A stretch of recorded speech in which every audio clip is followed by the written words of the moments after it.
අපිට මේ වැඩේ කරන්න මුලින්ම ඕන වෙනවා glove එකක් and brush එකක්. ඒත් මම නම් brush එක use කළේ නැහැ. Sponges and finally අපේ main material එක glass එකක් or pot එකක්. දැන් මම white paints use කරලා මගේ glass එක cover කරගන්නවා white paints වලින්. ඔයාලට මේකට glass එකක් වෙනුවට pot එකක් උනත් use කරන්න පුළුවන්. and මම හිතනවා අපි pot එකක් use කළොත් අපිට මේක තව ලස්සනට හදාගන්න පුළුවන් වෙයි කියලා.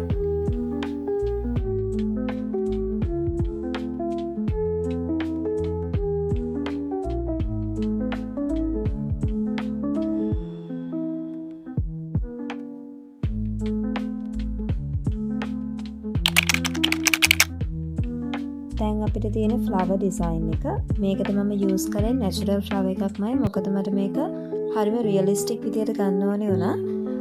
ඉතින් මම pink color paints use කරලා දැන් මගේ glass එක මේ flower එකෙන් decorate කරගන්න ගමන් තමයි ඉන්නේ.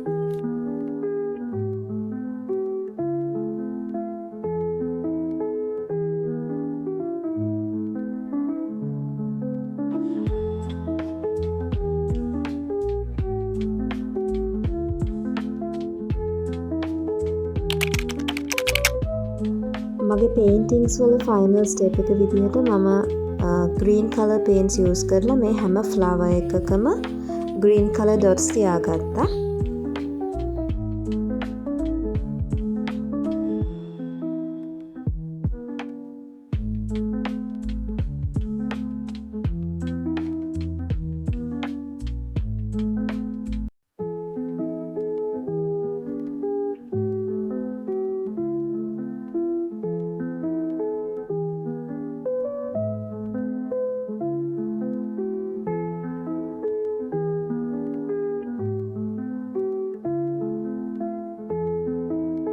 So here's the final look.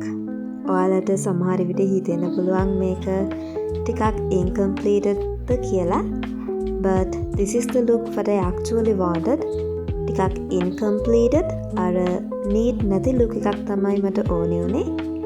ඉතින් අපි ආයෙත් දවසක ලස්සන වීඩියෝ එකකින් හම්බෙමු. Bye bye. Thank you for watching.